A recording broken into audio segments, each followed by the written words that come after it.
What's up, everybody, and welcome to Growing Up Gaming, your weekly podcast where we meet a new person of the internet to discuss their childhood with gaming and how it inspired their lives today. My name is Mitch Power. Again, thank you guys so much for returning each and every week to the show. Hope you're subscribing there on iTunes or Google Play or YouTube or Spotify or however you're listening to the show. I greatly appreciate it. This week on the show, we have our guest. His name is Chris Becker. Met this man on Twitter. He was nice enough to come on the show and share all of his awesome stories of, meeting the Sandman from ECW and how that influenced how awesome wrestling games were.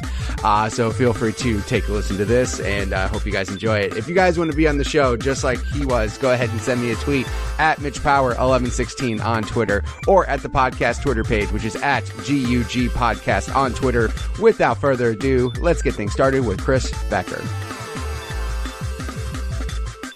Do you remember what initially got you started playing games? Was it a family member? Was it a friend? Was it some magazine you saw at the store? Like, what got you started? We went to my grandmother's house, and my uncle lived there with he had shared custody with his kids, so my cousins, and they had the Sega Master System over there, and they were playing Safari Hunt with the light gun game for the Sega Master System. And before that, I never really saw video games. So this was in like September. So then all I kept asking my parents for was a video game system to play. So just seeing that was what got me into games. And then we ended up getting an NES. That was the first system we ever got. Yeah, I mean, what's funny is I know, like, I've asked that question to so many people, and the word uncle has come up so many times. Like, so many uncles seem to get people into gaming, and God bless them, because, and it's funny because, like, I don't want to say my uncle got me into gaming, but I remember my uncle having a Genesis, and me wanting a Genesis because of that. Like, because, again, I go to my grandma's house, and he'd just have it over there, just because he had just out for whatever reason, it was just over there, and I remember just playing it, and I was like, this is the best thing ever, and just making me want to get a Genesis so badly. So, and then you said Master System, because what's funny is I didn't even know there was a console before the Genesis.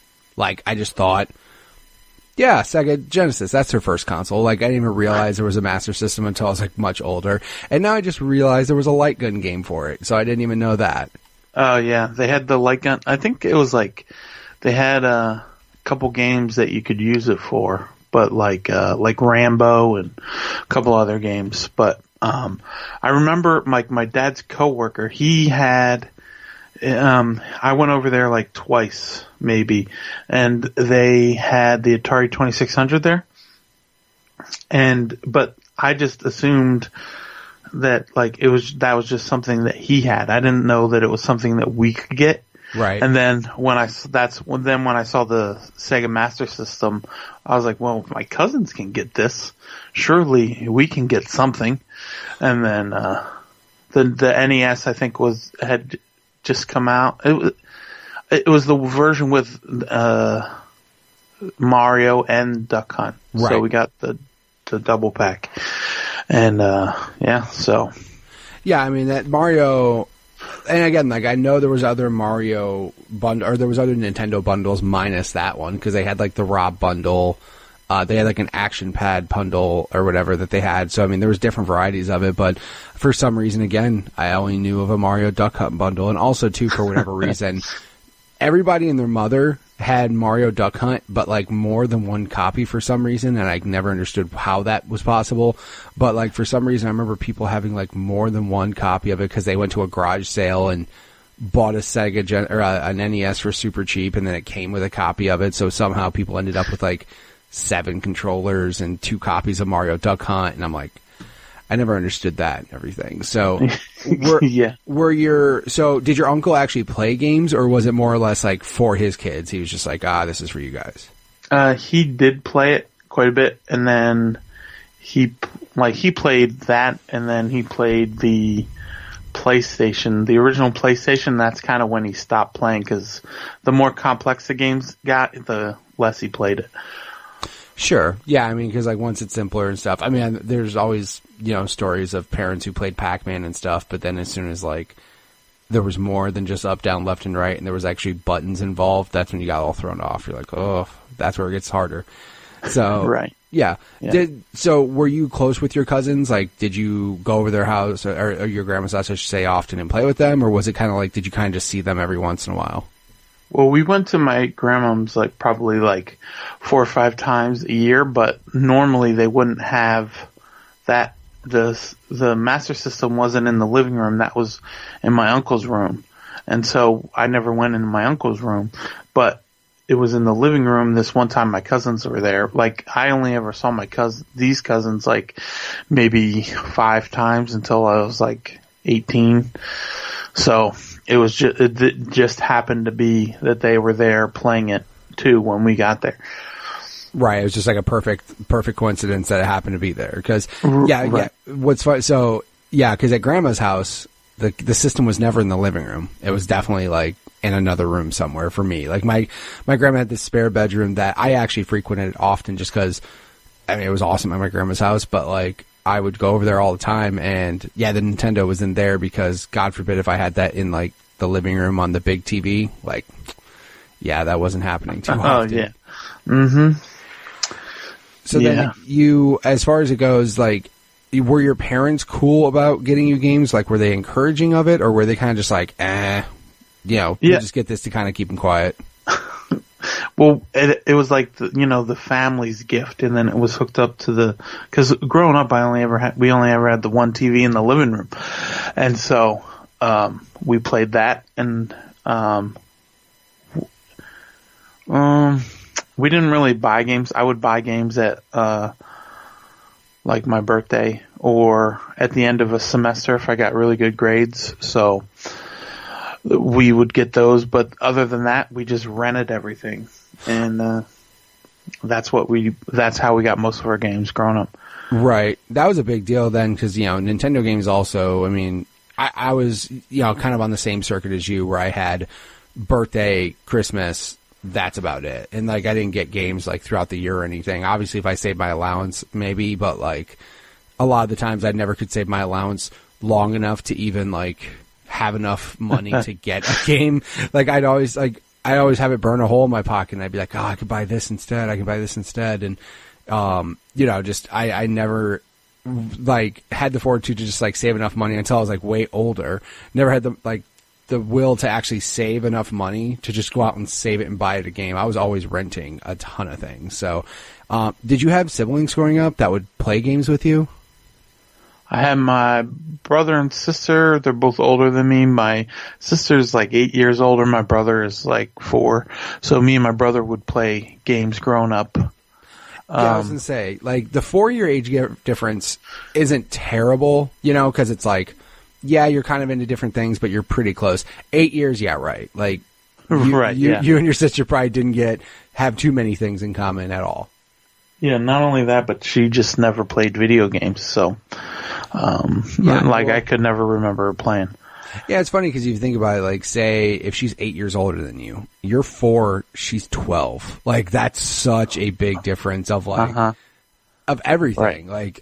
Like you're into literally toys, and she's getting to the point where she's like, I'm getting into friends and hanging out with people, and like the last person she wants to hang out with is a 4-year-old brother. So right, yeah, pretty much. And yeah, because I grew up having video games in the house, and she just learned about them when she was like 12. Yeah, basically. So she's like, oh, I guess these are things. And again, like the 4-year-old difference, that's not that big of a deal. You know what I mean? Yeah, 4 years older still, but I mean, that you can still kind of be close to at least into the same things. But yeah, not 8 years old. And I mean, also too, I don't want to say girls are into gaming because obviously I know plenty of girls that play games and stuff, but I know my sisters, they would play games once in a while, but they definitely just weren't as into it as I was. But occasionally they would play a game with me, and then after I beat them, they would quickly realize, like, I don't want to do this anymore. Like, why am I playing games? I'm wasting my time right now. So you kind of suck, like you said, so you got your Nintendo, you had Mario Duck Hunt. Do you remember any particular games, like fond memories of you playing games on the NES, like, or with maybe your brother or anything? Yeah, we played, I remember going and we pretty much played every game. I remember playing through The Legend of Zelda together. We would be playing it, and then we'd get stuck, and then he'd come home from school and be like, "Oh, I talked to so-and-so on the playground, and he said we should do this," and then it would work, and then we would just keep going until we got stuck again. But we eventually ended up beating it. But yeah, it was good times. We played that, and then my dad too was into some of the NES games. He was really into like NES Open. NES Open, he was really into Contra. Nice. And then he got really into one of his favorite series was Castlevania. So he really liked the first Castlevania, so we would be playing that together a lot too. That's cool. And I mean, the cool thing too is like, I mean, especially it depends on the type of game, but like, because back then there was co-op games, right? But then a lot of the times I know there was people that were basically just playing single player games, but they were just passing controllers back and forth. Yeah, I mean, that was kind of the experience instead of, or they'd get to a part where they just couldn't beat and have someone else try to beat it and everything. So yeah, I mean, that was always a cool thing too, that, you know, there was Contra, which obviously had fun playing co-op with that as long as you put in the code, because if you didn't, have fun with that. I mean, right, yeah. That's not really going to be a good time if you're doing that without the code. But no, I mean, there's always fun times there and everything. Did you, like, so your brother played with you and everything, your dad played with you, mom, not so much? No, not until Wii Sports came out. She didn't really play. I was say that's the great divide. That's the great that brings together generations is Wii Sports. That will make anybody play a video game. So yes, yeah, that man, it was a blessing and a curse for Nintendo for that system, because like they love the fact that everyone bought one, but then they started making games for everyone instead of just the people like, you know, that wanted, you know, hey, where's Zelda, where's Metroid, where's Mario? Right. They were like, yeah. We got Wii Fit. We're like, nobody gives a shit about Wii Fit. Can we not play that, please? Like, please do not spend your your E3 press conference talking about Wii music. Like, that'd be great. Yeah. Real games, but what was it, like Ravi Drums? Like the guy. Oh, dude, that drummer, man. He was. He was really into it. He was more into it than anyone has been into anything ever. Like, he was so into it, and I'm just like, man, dude. Like, A, for effort, but every like person who was watching that, nobody saw that conference and went, fuck, man, I gotta get Wii Music now, man. That drummer, dude, he got me fired up. No one said that. Like, not one person. And again, God bless him, because he got paid to go on stage, and now he became a gift forever. But, you know, it's all right. Whatever, man. Like, hey, we're still talking about you. There's plenty of other things that have happened in this world that we don't talk about. So, right, you still got that going for you. As far as it goes, as you were progressing, playing games and stuff like that, did you have a lot of friends at school that were into games as well, or the thing I would think is, like, a lot of the times, yeah, kids are into games, you know what I mean? Like, it's not that far-fetched, but I mean, there's some people, like, I've had some guests who have lived in, like, the middle of nowhere, so they didn't really have too many friends to play games. Like, was that the situation for you, or did you have kind of just a ton of people to play games with? I had some friends that played games, or then I also had people that I went to school with that played games that I only talked to at school about video games, but we never actually hung out because we would just talk about games. But I don't know why. I just wouldn't think I'm going to go over to their house, because I already had friends that I went and hung out with. Right. And so most of my friends did not play video games until like the Super NES or PlayStation N64 came out. Then like a bunch of the kids in the neighborhood, we would all get together and play games then, but not like when the NES was out. Like I started talking to and hanging out with more people at school that played games once the like Super NES came out. Super NES and Genesis. We had both of them, so nice. Oh. Yeah, that's kind of where I was leading to next. So you actually ended up getting both consoles. Like, that's That's pretty awesome. There's nothing wrong with that at all. Like, that's best of both worlds. You didn't have to, you didn't have to be one of those idiots defending your console. Like, you were just kind of like, yeah, I have both. Like, they're cool. Like, yeah, I always thought it was weird, like, when people would be like, oh, the Genesis is terrible because it's not the Super NES, but because I would, like, in my head, I would be like, well, I would rather just play all the games than just half of them. So, that's a good mindset. Maybe other people should look at that maybe in the internet now. Like, yeah, maybe. God, dude, it is so nuts to see people get so worked up and defend their console like they own stock in the company. Like, it is crazy. And I'm right in the same boat with you, though, where I feel in order to truly enjoy and experience games, you can't, like, say, fuck that company. Like, you can't. Like, I don't care what type of games you play. There's games that are on systems that you are not able to play because you don't like Microsoft or you don't like Sony or, you know what I mean? That's just, or you don't like Nintendo. It's just stupid. Like, I don't get it. Why would you say, no, that's stupid, I don't want to buy that console? Like, you're missing out. Right, yeah. Like, there's no way to fully enjoy games otherwise. Like, you know, even like with people on Xbox, because you get those people that are just like, oh, Xbox is just for shooters, bro. Like, you can't play Ori on a PlayStation or a Switch. Sorry. Like, right, yeah. Ori's a fantastic game, and you're missing out because fuck Microsoft, really? All right.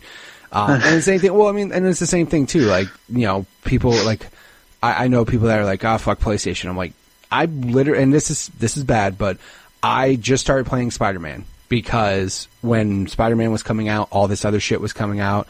I was waiting for a Black Friday sale. They put it on sale digitally with the DLC for $60. I picked it up. I have not stopped playing it since. It's fucking amazing. And yeah, it's really good. It's such a good game. And I'm just sitting there going, like, if you really just said fuck PlayStation, how could you not be bummed that you aren't playing this game? Like, this game is ridiculous. It's such a good game. And people just go, fuck Sony. Like, dude, you're out of your mind. Like, you have zero clue what you're missing. Like, I see some of my friends on, like, just talking, like, getting in arguments over PlayStation and Xbox, but they're, like, not talking about the games. They're talking about, like, the resolution. Like, the resolution of the game. Like, oh, that's not native 4K. It's like, yeah, I mean, you know, I had a lot of fun playing the original Game Boy, and that was like green and that was barely like 100 pixels. Yeah. Like just it's so dumb. Like, because I mean, well, again, now, like, especially, it's so weird because the tables have turned because, you know, when PlayStation 4 first came out, it was, every video was just like graphic comparison, and I'm like, oh, God, guys, just stop with this. Like, you're feeding into all the bullshit. And of course, websites will do it because it gets clicks and all. I get it. But now the tables turned when X came out, because then everybody was just like, no, man, X 4K. Like, everybody talks about, like, Red Dead Redemption 2, how on X it runs native 4K. Oh, right. And, you know, and like on PS4 Pro it doesn't. And some people, I'm just like, guys, like, I get it. Like, yeah, one looks better than the other, but, like, are people on PS4 Pro having a terrible experience? Like, no, they're not. They're having a good, like, I don't have a PS4 Pro myself, just because how often I play my PS4, I don't feel the need for a Pro. And guess what? Spider-Man still looks really fucking good. Like, yeah, it does. Like, I don't feel like sad that I don't have it in native 4K. Like, who cares, really? I just looked up the screen resolution of a Game Boy. It is 160 by 144. So everybody goes, shut up. Tetris on Game Boy is still more fun than some games that come out on Xbox and PlayStation in 4K. Yeah. 160 by 144. Holy shit. Not only that, but then I got some friends that will only play games from, like, major publishers. They won't play indie games just because they're indie games. Right. Yeah. And that's another, yeah, you get those people that are just Madden, Call of Duty every year. That's it. Like, that's the games they play. And again, there's nothing wrong with that. If that's a game you want to play, cool. But, like, I want to say at one point in time, I was probably the same way. And I didn't think, like, the one thing I don't like is when indie games, quote unquote, because the thing is now, it's like indie games aren't really, it's hard to say exactly what's an indie game. Because here's the thing, real fast, like, is indie game just a smaller developer? Is it a smaller team? Is it an independent studio? Because real quick, Insomniac is an independent studio. They're not owned by anybody. They make games for everybody. Right. So, but people wouldn't call them an indie. Exactly. Because, yeah. Exactly. So, I mean, like, I think that was the thing. Like, at one point in time, I was probably the same way. Probably early 360 days where I was like, oh, you know, I usually just play these games, and I'm trying to think of what game, like, changed my mind. Like, but there was definitely some game that happened, and I played it, and I was just like, holy shit, like, this game is really, really good. And right, yeah. You can't, like, price point doesn't dictate a good or bad game at all. Like, there are, like, example, Ori was like $20 when it came out. Fucking amazing game. And it was such a good game. And I remember games like Trials HD, that was a big one for me. Because I remember playing Trials and I was like, this game is like $10 or $15 new, and I'm playing this more than any $60 game I've bought. Like, this game is phenomenal. Yeah. And then Trials, that was really good too, because that was like one of that came out first on 360 PS3, right? Like, it was a XBLA game. Yeah, that was one of the I want to say it was a summer arcade game. Like, that was one of those games that they highlighted and showcased. And then, you know, even games like State of Decay, like, that game was $20 when it came out, and it was crazy. Like, I'm like, wow, this is actually a really cool game that has a lot of things that other people just aren't doing. And, you know, and then the worst thing now is, like, some games, like, now if it's an indie game, if you charge too much for it, you're an asshole. Like, like when what was it? I'm trying to think of the name. I think it was The Witness. That, like, puzzle. Yeah, The Witness. That game came out from the Jonathan Blow game. It was $40, and people were like, "Fuck that! It's $40." I'm like, so now we're getting pissed that, like, smaller people are asking for certain amounts of money for their games, like. What again? I guess you just can't make gamers happy, but yeah. I mean, there's nothing like it. All really depends what you're looking for. True. Yeah. I mean, and now like Tetris is $40. Yeah, which is so Tetris Effect. But some people are saying that's like their favorite game of the year. Yeah, exactly. Yeah, and that's the thing is, I sit there and I think when I was thinking about games that my brother-in-law, me and him talk about games, and he's like, "What's your top 3 games of the year?" And I'm like, well, I've played, God of War, and I've played this. But honestly, like, Overcooked 2 with my wife is fucking incredible. Like, me and my wife playing co-op in that game, I've literally had almost as much fun playing that than I have God of War, Spider-Man, Far Cry 5, like, all of these AAA games. Overcooked is so goddamn fun, and I'm just so happy I've been playing it. And again, like, if you ask somebody, like, and again, if I say that to him, he'd probably look at me like I'm crazy. I'm like, no, you don't get it. Like, that's my game of the year. Like, that's the game that made me the happiest and having the most fun was that particular game. Right. It would definitely be in, like, it would probably be either number 1 or number 2. Like, God of War is fun. Honestly, I'm liking Spider-Man better than God of War. Not saying there's a problem with God of War, but, like, for me, Norse mythology, I could give a shit about. Like, I don't care about Zeus or any shit that's going on. I seriously don't care about any of that stuff. So some of those stuff, like the plots of the story, I'm just like, ugh, okay. Did you play the other ones? Yeah, I did. I played 1 and 2. I didn't play 3. Because, like, it was on PS3 and I barely played anything on my PS3, but I didn't get a chance to play that. But 1 and 2 were fun. Like, I enjoyed them. And I mean, the gameplay's good. I like the direction they went with 4. Like, if you want to call it that, 4, quote unquote. But whatever the God of War is and everything, that I personally like the gameplay direction they went to. And some of the choices they made with the gameplay and the weapons. And I was like, this game's awesome. Like, it's a great game. But, like, all of the story stuff that was happening, I'm just like, okay. Gotta talk to the snake, and then this god, and this, okay, cool. Right. Sure. But, like, that's the only thing for me personally that I was just like, whatever. I don't really care for this game too much. And again, that's happened before though too, because the gameplay of God of War was so good that I thought, wow, this game's great, and I want to keep playing it. Then there's, like, some games are like that, though. My one example is Metal Gear 5.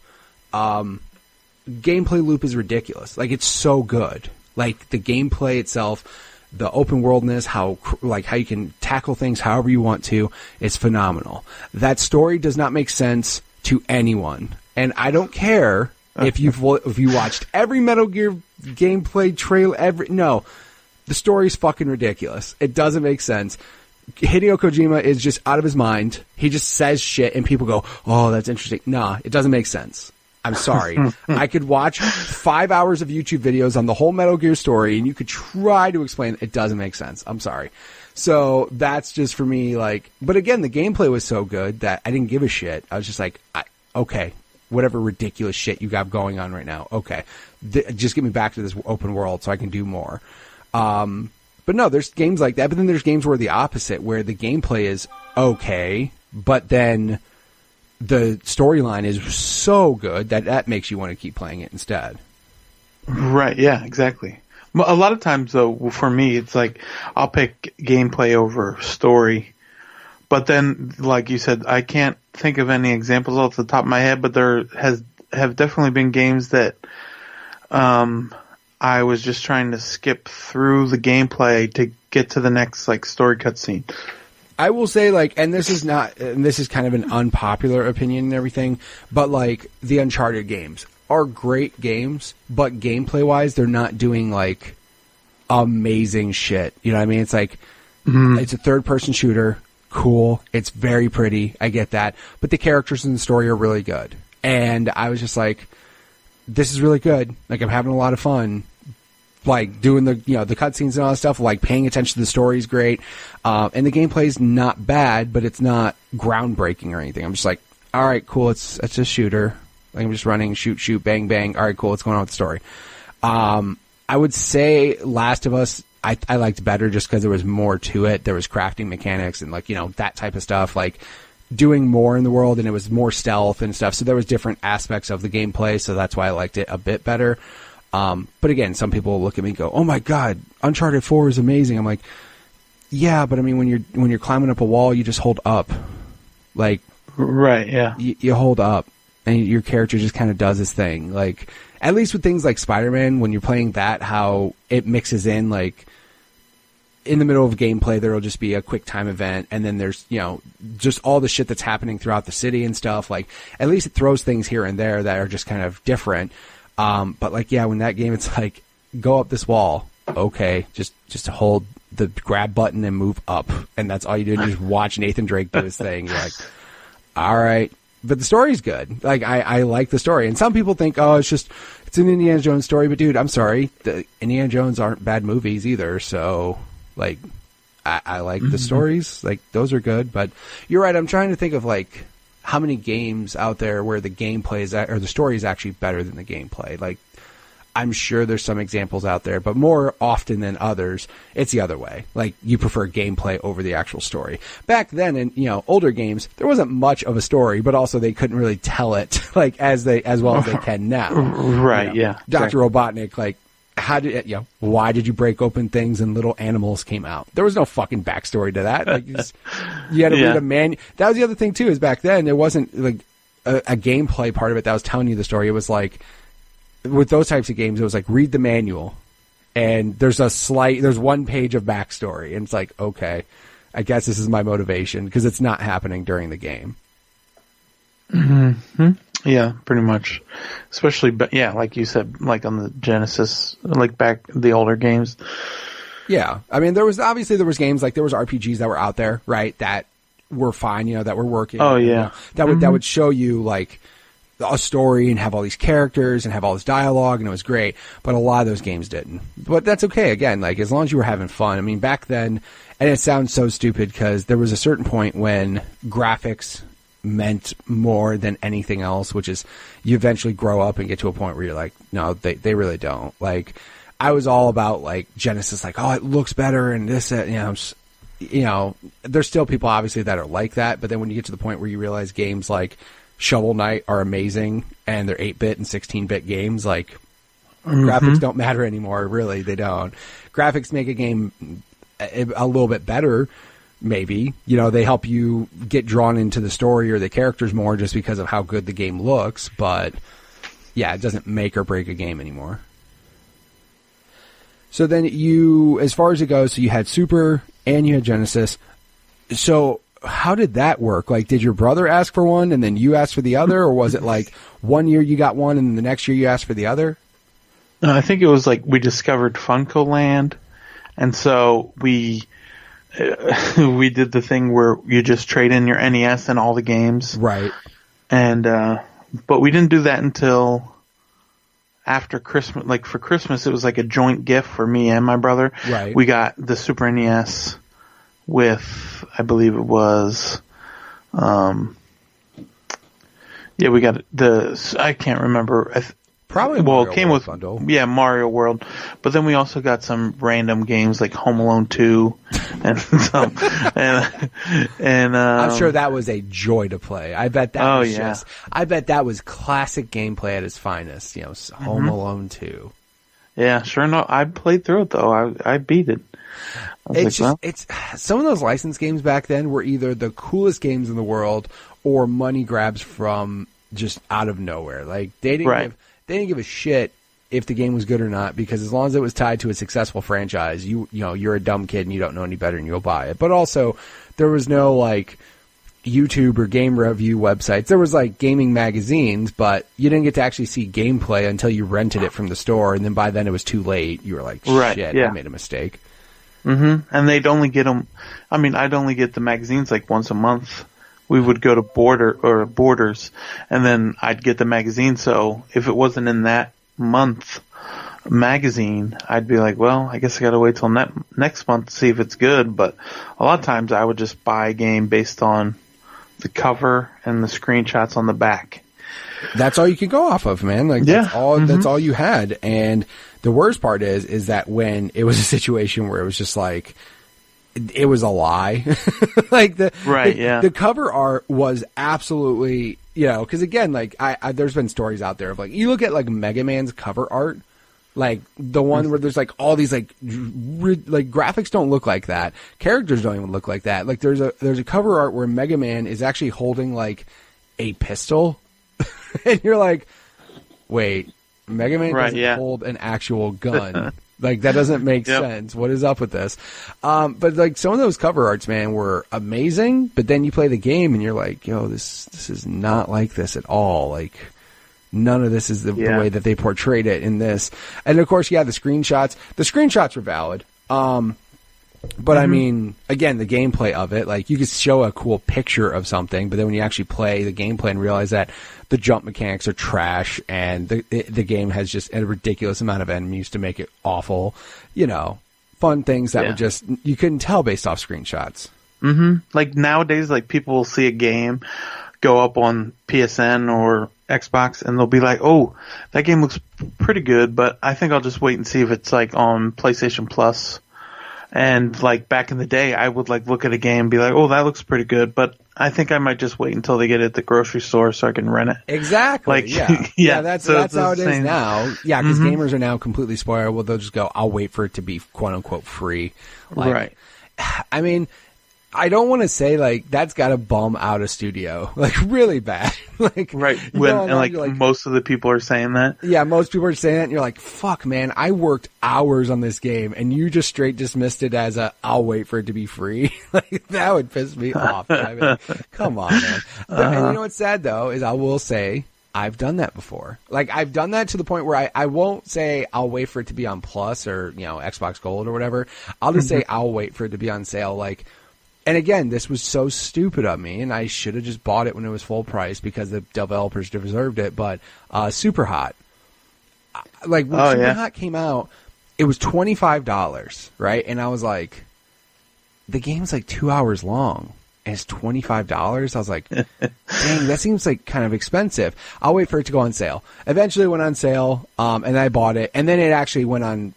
Games with Gold eventually, but then I'm playing it and I'm like, fuck, this game is so good. Like I've gotten to that point now where like if a developer makes a really good game, I will buy everything for it. Like I'll support them as much as I can because I'm like, no, you guys really deserve this money, like because you guys put your this is actually a really, really good game. Or when I bought Halo 5 and I loved the shit out of Halo 5. Like, I love that game. Me and my buddy played it online.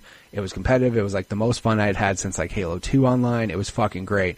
And there was times where, like, rec packs, like, the little, their version of microtransactions, which, by the way, was not egregious or terrible at all.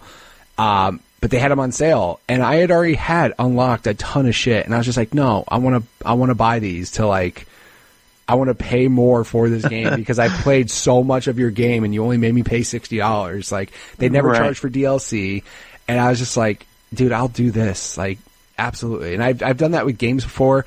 Like Far Cry 5, I bought the gold edition just because everything I was seeing before the game came out looked phenomenal on it. And I was like, yes, I'll buy the gold edition. It has a season pass and all that.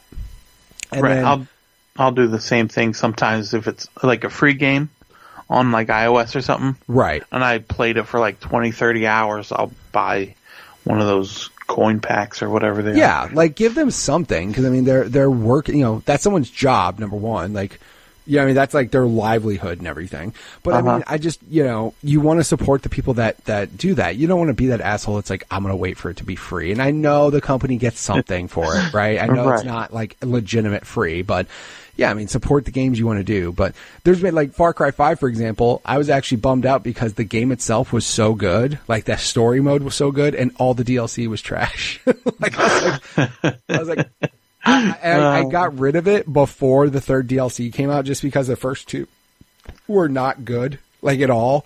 And I was just like, well, I'm not going to be upset because this game's actually really good, but I'm really just going to trade it in and get rid of, like, I'm going to get money back for, I don't give a shit about this DLC anymore, because, like, it's just weird. It felt like the DLC for that game was like throwaway Far Cry games. Like, they had nothing to do with the main game, and the main game story was really good. That was actually another game that the story of it and the characters in the game were so good that sometimes the gameplay, I was just like, all right, I just want to hurry up and get past this so I can get to this next cutscene and see what happens. Yeah, support people out there who work their asses off to make a good game, especially if you get it for free. Like, go buy DLC for a game. Like, all those games were gold, or PlayStation Plus games. Like, go spend money on them if, you know, you feel that you've enjoyed it, because that's the only way that these companies are going to stay in business.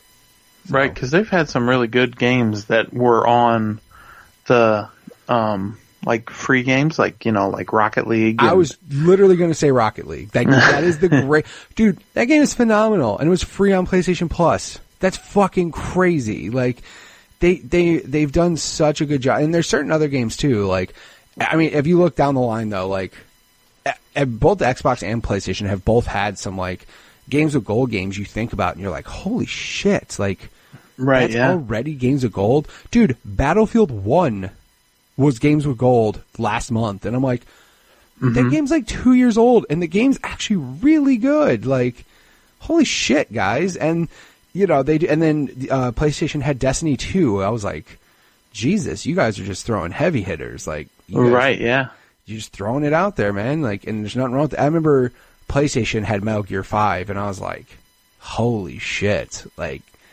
man, you guys are really going at it. But yeah, if you get a game for free, yeah, please throw some money at them if you can. Like, just show them. And also, too, the cool thing I like is that some of these games with gold, like with Xbox, what they're doing with like backward compatibility, they're testing to see, like, hey, if we make our game backward compatible and a lot of people buy it, maybe we'll make a new one. Like, that's a good way. Dude, I remember when Black Ops went backward compatible, they literally, like, their sales of Black Ops went up like 5,000% or some ridiculous right, number. yeah, I saw that, yeah. Because it's like, hey, people give a shit about this game, and all of a sudden, guess what we have now? Black Ops 3, and then what after? Black Ops 4.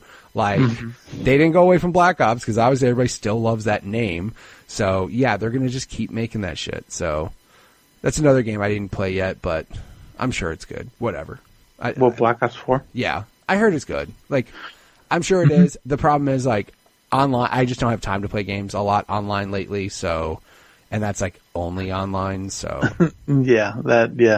And it's kind of weird playing the multiplayer, like the deathmatch and stuff. Yeah.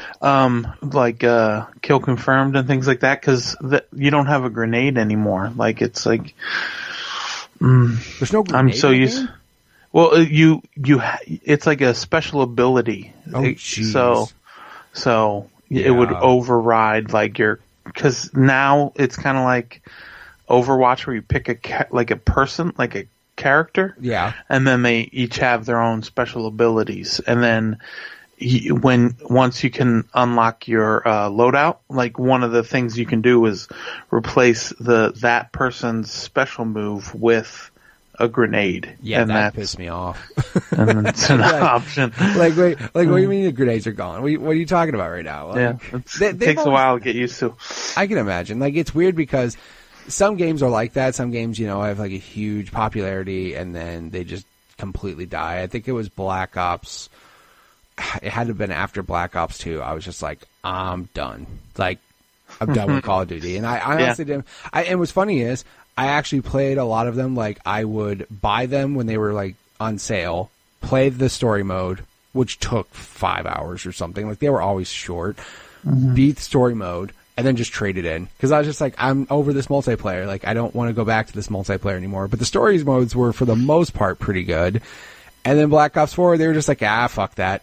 Nah, we're not doing that this time. Right, yeah. Yeah, so I was like, sorry. Yeah, it's kind of like growing up, Madden was the game that I would get every year, but it was like I wasn't very good at the game, but like all my friends that didn't play games, they knew I did play games, so they would be like, hey, we should play Madden. So I'd get Madden every year, but I was terrible at it, no matter how much I played it. And then I said, all right, and then we would get it, and then I'd play it for a little while, and then trade it in or whatever, and kind of the same thing now with Black Ops or Call of Duty in general. Right, yeah, I mean, like, that's the thing now, is like I said, you get those people that just get Madden Call of Duty, and like, that's all their gaming is. Now, I would say Fortnite has kind of gotten into that realm now, where people just get a console, and they're like, oh, Fortnite, yeah, that's the game that everybody's playing now. Right, yeah. And the craziest shit in the world, you can literally buy a PlayStation or an Xbox, especially a PlayStation or a Switch, PS4 or Switch, and you literally can buy the console and nothing else and have fun with Fortnite. And it will not cost you anything else ever again. Right, like, yeah, exactly. You don't, that's the only black eye on Xbox, is like you still have to pay for gold for free to play games, which maybe one day they'll change that too, but like for now you can literally get a PS4, never pay for Plus, get Fortnite, and that could be a Fortnite machine, and you never pay a dime for anything else. Like, that's what my kids play. Like, they each have their own Switch, and they play Fortnite pretty much all. Like, when they're moms, they'll call me. My younger son, he's 6. My older son is 9. So the younger one, he'll call me and be like, hey, how are you? And then I'll be like, good. What are you up to? Well, they got this really cool skin in Fortnite. So he would want it. And like, at first I'd be like, all right, sure. But then his older brother would be like, well, can I get $15 eShop credit too? And cause he was the smarter, because he would be like, his younger brother Flynn would get the costume, and he would take the $15 and go on the eShop and just buy an indie game. And that's what Dash does. There you go. Like, again, I don't think he gives a shit as long as he's getting a fair amount of money. He's like, if you want to buy Fortnite skins, that's on you, bro. I'm getting games. Like, I'm getting getting fun stuff. No, I guess that's how it is, man. I mean, you spend your money how you want to. Like, my son, he plays. My favorite thing in the world now is that my son has gotten to the point where he has his own tastes in games, right? It's not just what I'm playing or whatever. He's like, he's 13 and he's got his own games he's into. He's into Ark Survival, which I could give a shit about. He's into, like, he wanted Fallout 76. I did not. Yeah. I was like, again, when I heard things like it's 4 times bigger than Fallout 4, that was a turnoff. I was like, I didn't have time to beat Fallout 4. Like, I'm not fucking doing this again. Right. And I mean, again, like, there's no NPCs. It's more of a multiplayer experience. And I was just like, I'm good. Like, I just don't want to do that. And he's all about it. He's like, and of course, things like the base building in Fallout was like my least favorite thing. And it's like a big deal in that game. And I'm just like, right, yeah. I was like, I'm good. I don't want it. And he actually, for his birthday came out like, his birthday was like 4 days before Fallout came out. And I was like, he's like, I just want Fallout. He's like, that's all I want. And I'm like, okay, like, I'll get this for you. And I bought it digitally so we could do the game sharing, in case I ever had that nagged me and wanted to play it. After seeing all the shit that's happening, I probably won't play it.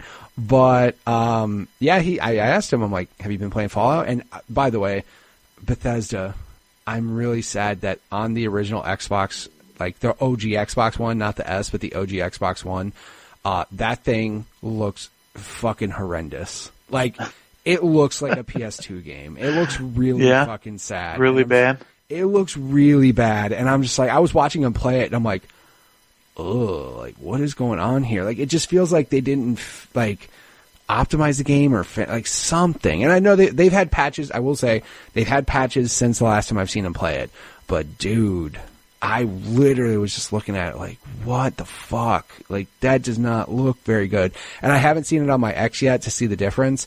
But, yeah, dude, I'd be kind of sad, like, if I put that in and I was like, there was parts I thought Fallout 4 looked better. I was like, I'm not understanding this. Like, newer games are supposed to look better, not worse. Like, show me what happened here. Show me where they fucked up.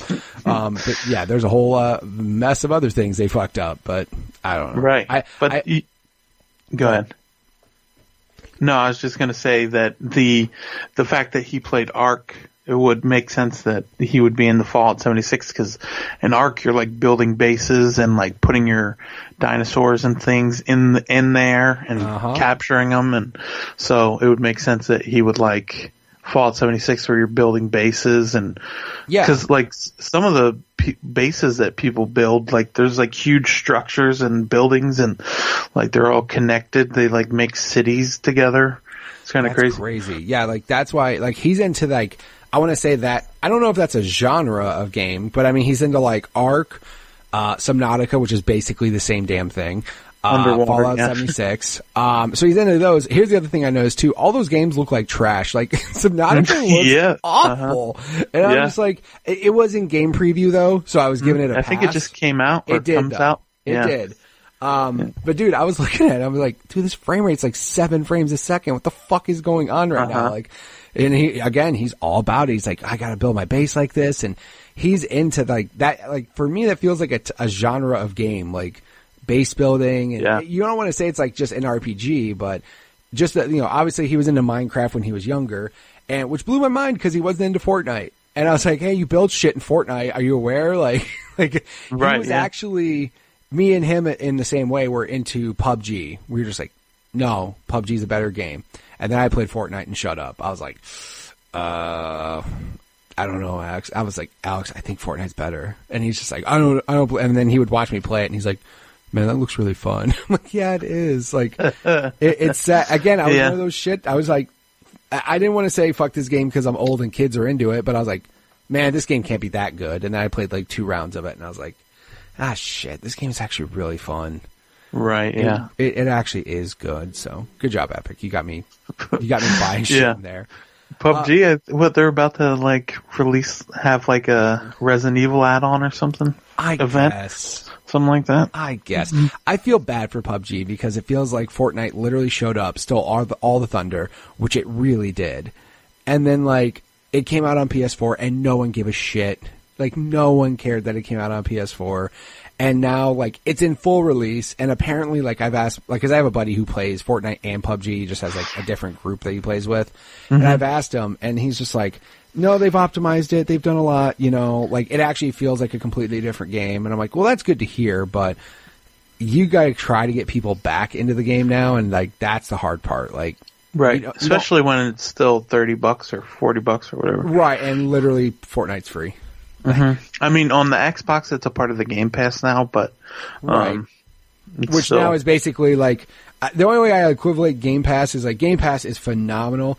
I only think about Game Pass as like, do you remember when Blockbuster? Like, I don't know if you ever had Blockbusters or whatever. They used to have like their summer rental thing that they used to have, where it was like $20 a month, and you could rent as much as you want and as much, you know, however long, and that's how I equivalent it to now. But yeah, that was the smart thing they did. Though, is put it with Game Pass.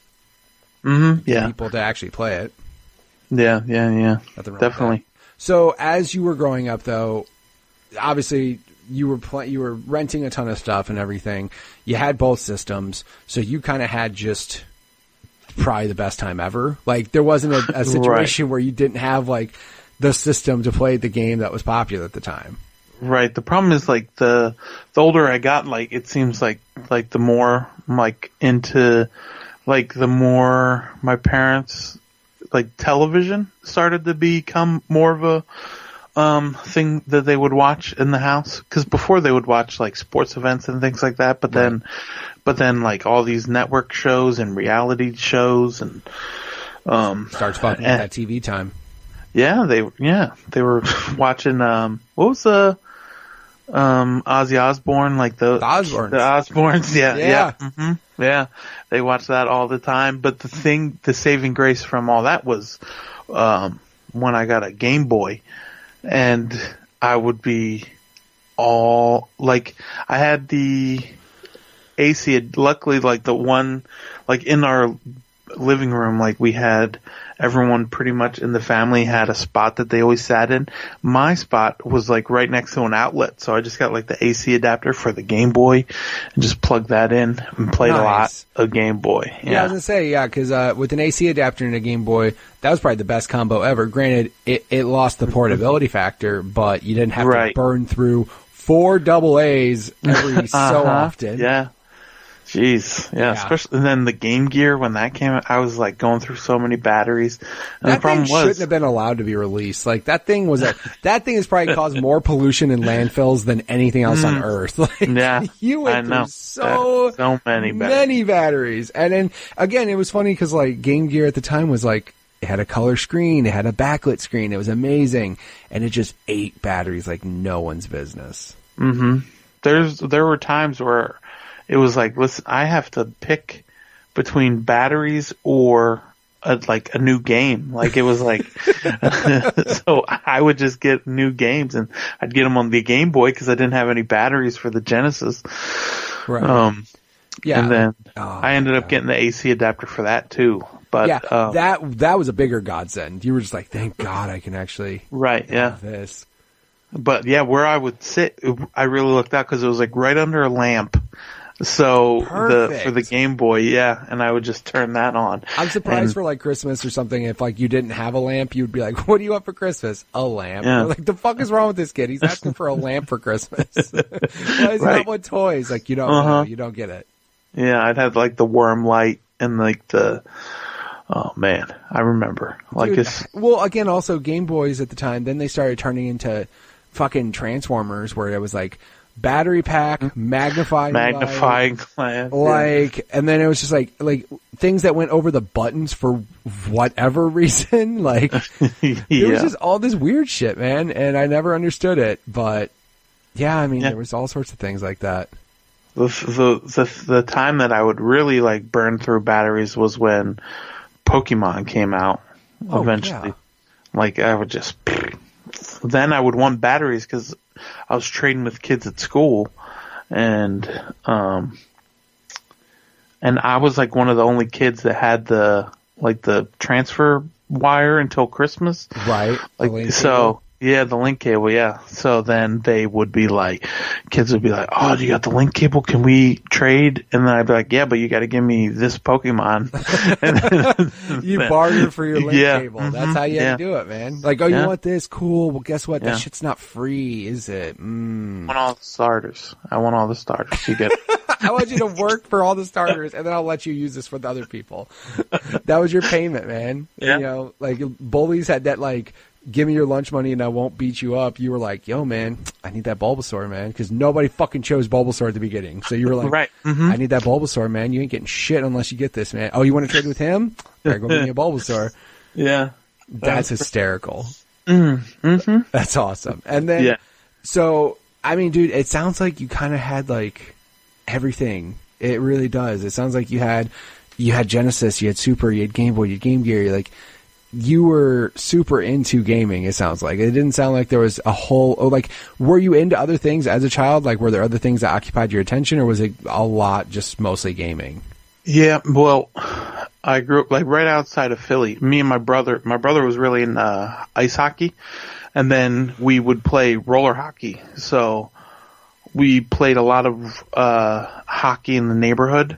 So then we like became friends with the kids in the neighborhood, and we would just all be playing roller hockey, and we'd be playing that, And then I was also really into superheroes, but I would just watch the TV shows. I didn't want to get the comics because I was always saving up for like whatever game it was that I was looking forward to. Right. So, everything I knew about superheroes growing up was like from like the Spider-Man and the X-Men cartoon. But right. yes, but I was also really into pro wrestling.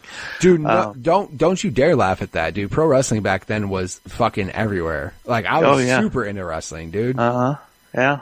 And then even in high school, like I got trained by the Sandman oh my God, that sounds like a horror story. Yeah, it was like at a bar, and he's like, "Hey, after we're done training, if you want, I'll pedigree my son off the bar if you guys want to see it." Jesus. Yeah, it was pretty crazy. Yeah. Oh my God, dude. So yeah, it's so funny because you mentioned like his pro wrestling. Obviously, like that was a big thing in the '90s, and especially like, dude, where you grew up, like ECW. Right. Yeah. Like that's insanity. It was crazy. Yeah, like because I grew up in Illinois where I didn't. It was like that. I won't say taboo thing, but it was just like, bro, have you seen ECW? That shit is ridiculous. Like, right. You would hear about it because, I mean, WWF and whatever at the time, like, wasn't holding a candle to it at all. Like, they were like, hey, we're trying to be edgy, but it's like, no, they're like close to killing each other over in ECW. Yeah. Times. And then you'd watch the crowd, and then you'd like, for like a WWF match, and then you'd like watch ECW, like Sandman, like, getting his head smacked open with like a sycamore cane, or like what was it? New Jack would staple his forehead. Yeah, New Jack was trying to kill people. Mm-hmm, right? Yeah, New Jack was basically hired to not murder people, but almost murdered people. He committed attempted murder on a nightly basis. Mm-hmm. It was crazy, dude. It was insane. But no, you know what's sad though? ECW never got a good game. No, they didn't. They were always like the midway game. Like I said, we say midway games with such disdain. We're like, midway games, fuck it. Yeah, especially when it comes to wrestling. Like, yeah, it was like the AKI and the ECW Hardcore Revolution. It was, oh my God, you know what it was? Yeah. So it was like RVD on the cover? Yeah, it was RVD fucking just kicking some dude with a chair. Yep. So here's the thing. I just realized this. Acclaim made the WWF games. They made Warzone and Attitude for PlayStation, which were garbage. Like, they were really, really bad games, right? And then eventually THQ got the license, and then they started making awesome games like SmackDown, and then they made obviously all the good N64 games. But I just remembered that Acclaim got ECW's license and kept making a wrestling game. Dude, that game was garbage. Yep, but was I remember really I still got it though. I would still get them, like hoping that they'd be good. Oh my God, dude! There was apparently one for the Dreamcast called ECW Anarchy Rules. Like, and again, Acclaim. Ugh, that's a fucking sad thing to say, dude. I'm telling you, that was a bad game. Like, those Acclaim wrestling games, like, just go on YouTube and look that shit up because they're bad. Like, they're really bad. What was it? The TNA that was more recent, but that TNA game that was pretty bad. But then they had like that's a midway game. That's WCW Backstage Mayhem or whatever that was. There was a lot. See, it's just weird, man. Because like there was a lot of really good wrestling games, but then there were some bad ones lately. And that was example. I haven't bought a wrestling game in forever, and then out of nowhere they had it was WWE 2K15 or 16 that went to Games with Gold, and I was like, holy shit, man! A wrestling game is going to be free, and I'm going to get to play it, and it's going to be great. And I played it, and the new ones they're different, man. Like, they're just they don't feel. Something doesn't feel right, man. I don't know if it's just I don't know if it's I don't know what it is, but they just don't feel right. To me, they still just feel like it looks like they still use some of the animations from the PS1 WWE SmackDown game, like but yeah, because I remember like the N64 games were like my favorite. They were amazing. And then when like the Xbox, PlayStation 2, and GameCube came out, like they must have had some weird deal because it was like PlayStation had like or Xbox had WWE Raw, PlayStation had WWE SmackDown, and then GameCube had WrestleMania. GameCube had WrestleMania, and then Days of Anarchy or something like that, some weird game.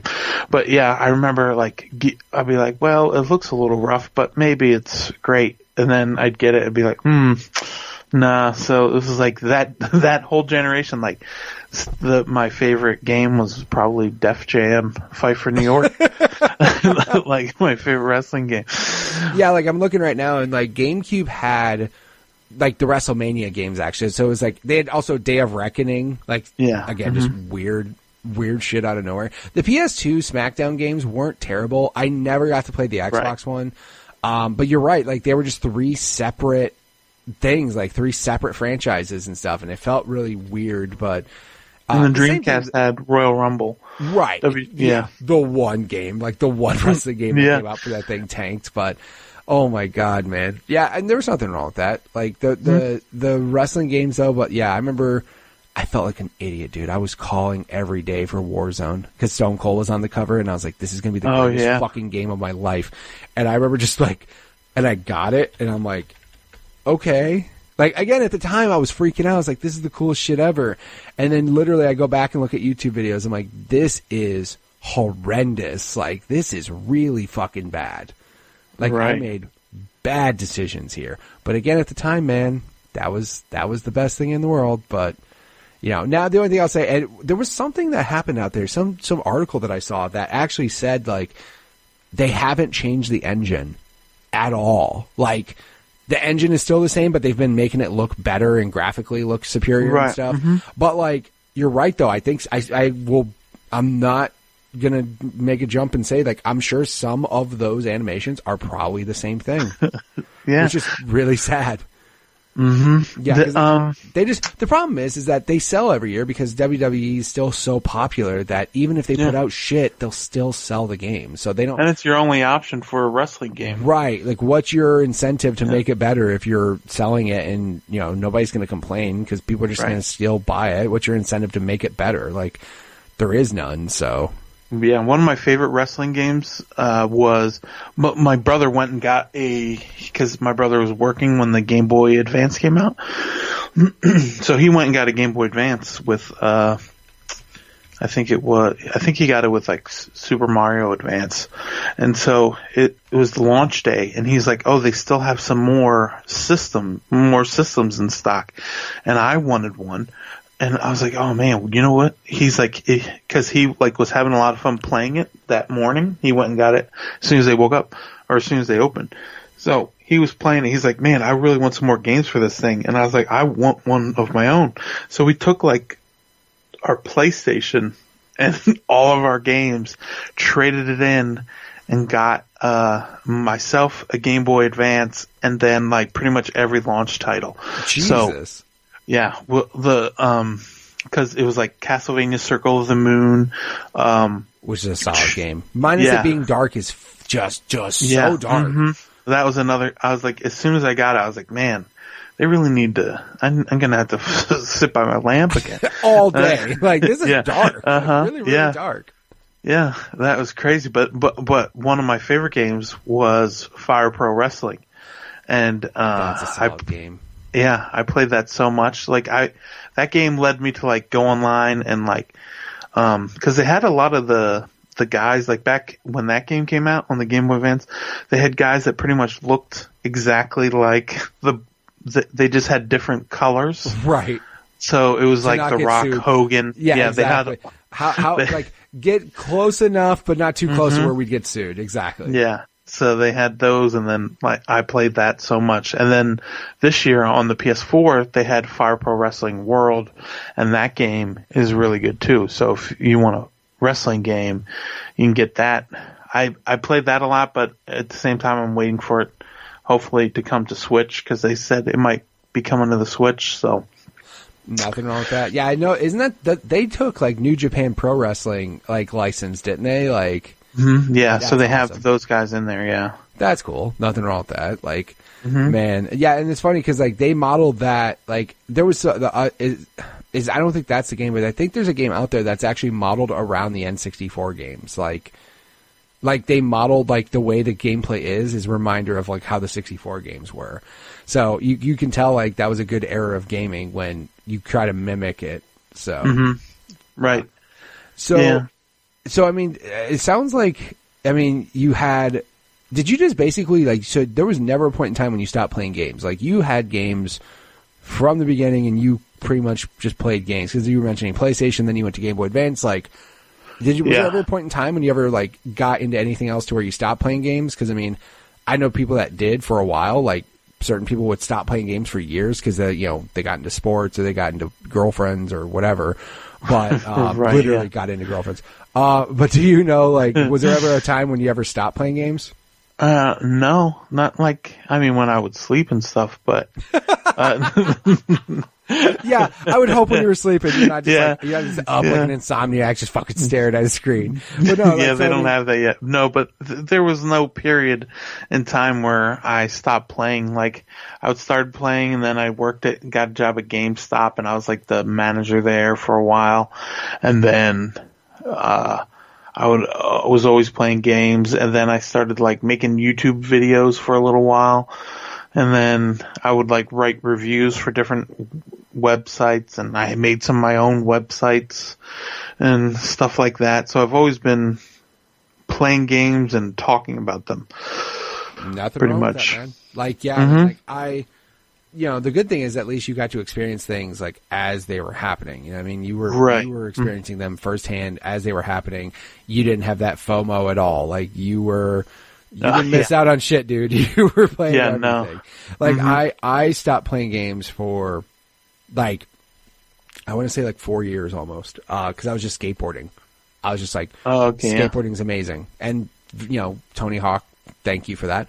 But yeah, I mean, like everybody, it was Tony Hawk's Pro Skater. Yeah. I was like, this is way more, fucking skateboarding's awesome. And I did that for 4 years instead of playing games. But the cool thing is when I came back, it was like, it was cool because like I missed the down times. You know what I mean? Because like when a console launches, that first year kind of sucks.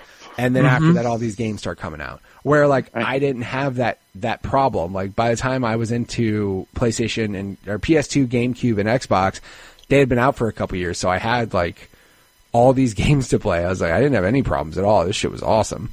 Right. So I know, yeah. So yeah, man. So you basically had everything. You didn't have any experience, or you didn't have anything. Yeah. And there's a couple systems I didn't have, but I ended up like I never played the Jaguar. I always wanted to, but I mainly wanted to play for Aliens versus Predator, but I never did. By the way, it's the only Jaguar game I know that exists. I don't know any other. Like, I know of course there's others, but like every time I hear Jaguar, that's the only game people want to bring up is like Alien versus Predator. Right. I wanted to play that, but it's kind of crazy that they had the Jaguar and then the Jaguar CD. So there's like a bunch of games on the Atari Jaguar that are there, but then if you look at the list of games, like best games to play, like none of them lists Aliens vs. Predator, but that's the only one I want to play. I think it's the only one I remember because I remember there being advertisements for it. Like I remember them being like, there were ads for Alien vs. Predator and it would always say Jaguar, and I'm like, man. And I mean, I remember Jaguar being like, I'm sure it was so expensive when it came out. I'm pretty sure. Let's see here. Right. November of 1993, it was $250, which at the time I was like, shit. Yeah, that was a lot. That's kind of a lot back in 93, man. Like, yeah, that's nothing to look at and go, yeah, sure, let me just drop that. Best-selling game, Alien vs. Predator. Best-selling game. That makes sense. It sold 200. It says on here less than 250,000 units, and the best-selling game was Alien vs. Predator at 85,000 units. And there was a Jaguar CD, and there was a Jaguar VR. Ugh. Ugh. Oh man, no, that must be great. Yeah. Yeah, I'm sure that's great. I'm sure that doesn't give you like brain cancer or something. Yeah. Like that's probably some next level shit. Like there's probably like a support group for people that played fucking Jaguar VR. Good right, Lord. yeah. Man. I got like 2 years ago, I got the Virtual Boy, and so. Oh my God, why would you do that to yourself? I wanted because everyone talked about it, and that was the only like Nintendo system I never owned. So you wanted to feel like what it would go to be like going blind? Is that what you were trying to do? Yeah, I remember playing it at like CVS, or not CVS, Sears. They had it at Sears, like you could try it out, and I was like, man, that is really weird. Did you get an optometrist appointment at the same time? Like, yeah, it was right next door. Eye doctor at Sears right after playing that shit. Yeah, it was kind of crazy. But I remember telling myself at the time, I was like, oh, maybe I'll get this because, they're going to have Mario and Zelda and everything else on it. And then before Christmas came, they had canceled it or whatever. So I dodged a bullet there. Yeah, dude, they Virtual Boy, man. I never got a chance to play it. My brother-in-law, who is a very big gamer, he owned his own game store, not like a game, like he actually owned his own like mom and pop, game store and stuff. And he had a game, Virtual Boy, and I remember asking, and he's just like, "Don't do it." he's like, "Don't." He's like, right, he's like, "Just don't do it to yourself." I'm like, "Oh, okay." He's like, "Yeah, it's not that good." I'm like, "Yeah, I don't want to get a headache or like I dude, it's just like it's red, like." Just red screen right in front of your eyeballs, that close. Like, can't imagine it being that good for you. Well, I mean, what's funny is Nintendo did the same shit when they did their 3DS, like the without glasses. Like, if you were looking at 3D and like in a car, you were gonna get the biggest headache of your life. Like, it was not a good time. Like, I love when they were just straight like when my kids got theirs. I was opening it up and there was like, do not use 3D if you're under 8 years old. They're like, they don't want to be right. Yeah. Like, they don't want to be sued for fucking making your kid blind before he's the age of 8. They're like, no, we don't want your kids to do this because it's gonna fuck their eyes up. You need some good old adult eyes that have had time to grow and adjust. Because I saw something that they were like, if your eyes are still developing, like looking at the 3D could cause your eyes like to cross, like your eyes to cross. I know. I'm like, oh my God. You know what's sad? The poor kid in Japan where they did the testing on, and they were like, my kid's fucking cross-eyed now because of this. And then they were like, let's just put that disclaimer in there to make sure that we can't get sued for this shit again. Dude, Nintendo's fucking up eyesight left and right, man. Like, they're doing what they can. They didn't learn their lesson, man. They went from Virtual Boy, then straight to 3DS. So, obviously you kind of mentioned what's going on now. So where has gaming kind of brought you today? Today, well, I got all 3 systems again. You know what? The one thing is I never really played games on the computer. But the one, this year is like the first year I played VR. Like I played VR. I got PlayStation VR. Right. And, one of my favorite games of the year is this game called Moss. I don't know if you heard of that. I have not, no. It's like you play like this little mouse and you run around as this mouse. Like it's a 3D game. And it's kind of weird, like with the VR on, it kind of looks like you're looking at like a diorama and you can like move around it. And then like the mouse is running around and it's pretty good, like, 3D platformer adventure game. But that was the first time I played VR, and then after that they got the problem with the VR though is like there's so many wires, like to hook it all up. It's like you plug it into the Matrix. It's just like there's all these wires attached to your head. It's like I really need to be in the mood to play VR if I'm gonna hook it up. Yeah. Yeah, it's like, oh, here we go. I gotta hook this shit up. Like, yeah, because it's not like you can just leave it hooked up all the time. Like, if you want to actually play something on it, like, that's the only thing I will say is during Black Friday, I stared at PS4 VR bundles. I was staring at them hard. I was because it was like $100 off. Yeah, dude, they had a bundle, and here's the worst thing: is like the one game I kept seeing in VR, and I was like, that's got to be the best game ever. Was Super Hot. I was like, dude, and then they had that bundle. It was $250, had the VR, camera, 2 Move controllers, Creed, which, okay, and like a boxing. I was like, that's going to remind me of like the Rocky boxing game from back in the day. Oh, yeah. But then it was Ready like Super Hot was in there, and I was like, fuck. Like, I got to be strong. I kept telling myself, like, I'll get this.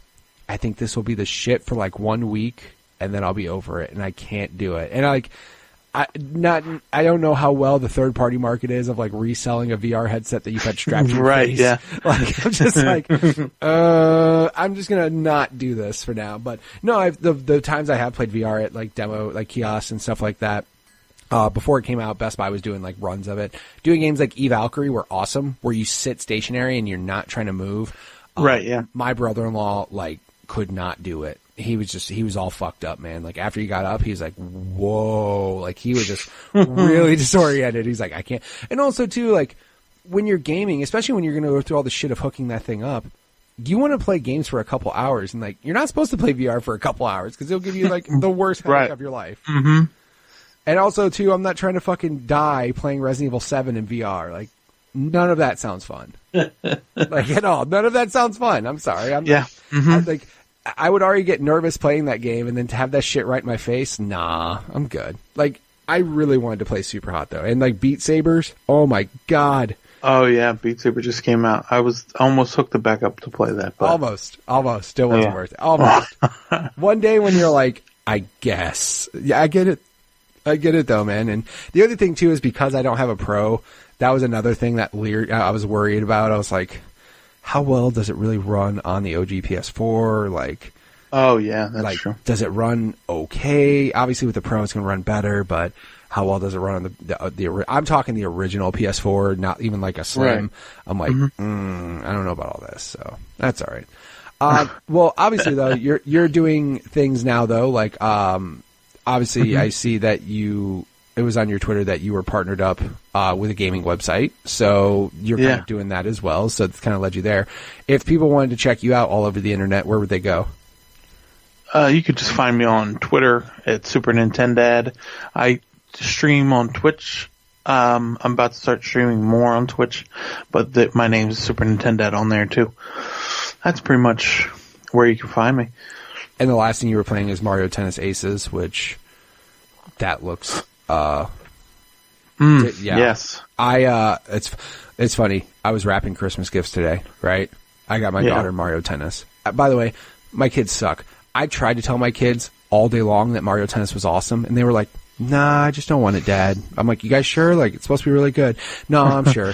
And then my daughter goes to a Best Buy, plays it at a kiosk, goes, Dad, I want Mario Tennis for Christmas. I'm like, you suck. We could have had this months ago. Like, why are we just waiting until now to play this? Now you gotta wait till Christmas. Exactly. But, like, we were wrapping it up today. Me and my wife were wrapping gifts up, and, like, that's one of them. And, like, we were sitting there, like, in the living room, and my wife's like, can we just go open Mario Tennis and play it and wrap it back up? Like, I'm like, no, we gotta wait. So that's one game we're looking forward to. So, well, thank you so much for being on the show. Thank you for sharing our stories with me, man. I appreciate it. Yeah, thanks a lot. All right. And again, thank you, Chris, for being on the show. Guys, if you want to check him out on Twitter, go ahead and follow him at Super Nintendad. Also, of course, he is on twitch.tv/Super Nintendad. So feel free to go subscribe to him over there. Follow him on Twitter. Check out all the cool things that he does. If you guys want to be on the show just like Chris was, go ahead and send me a tweet at MitchPower1116 on Twitter, or at the podcast Twitter page, which is at GUG Podcast on Twitter. Of course, we also have a Facebook group. Just search up Growing Up Gaming. YouTube at GUG Podcast and GUGpodcast.com. So if you want to look at all of those things, cool. If you only want to look at one, just the iTunes or the Google Play, that works for me as well. So thank you guys so much for returning each and every week to the show. Again, leave me a review on iTunes. Let me know how I'm doing on Twitter. Let me know if you'd like to hear other people on the show. Recommend your friends. Share the show with people. I want to hear everybody's stories of how they grew up, because obviously, you know, all of us went blind from Nintendo and their Game Boy and their Virtual Boys. So I want to hear more stories so that way I can file that class action lawsuit. So thank you guys so much for returning. I appreciate it. And I'll catch you guys next week with another new episode. See ya.